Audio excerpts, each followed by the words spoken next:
तो फिर से आ गई आप सबके गरीब छोट भाई रउआ लोगन के एगो और नया गाना के अपडेट देवेला।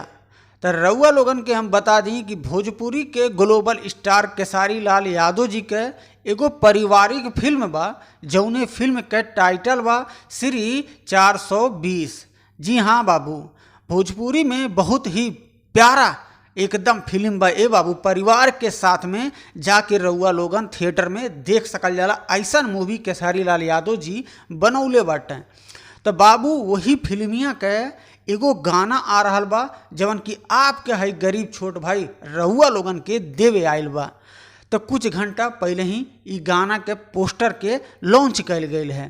तो रउआ लोग हमारे स्क्रीनिया पे पोस्टरवा देख ली हैं, जौने गाना के टाइटल बा प्यार बा।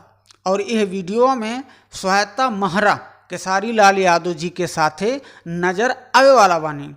केसारी लाल यादव और खुशी कक्कर के आवाज़ में ई गाना आ रहल बा, जौने गाना के टाइटल बा प्यार बा। और ई वीडियो के डायरेक्ट कैले बानी परवीन कुमार जी।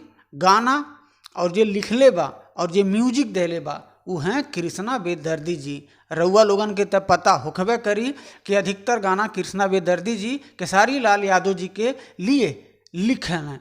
तो बाबू हो रउआ लोगन एकदम तैयार हो जाए जा, काहे से काल है भोरे यानी कि 28 अगस्त के सुबेरे 6:30 बजे ई गाना के लॉन्च कर दिहल जाई।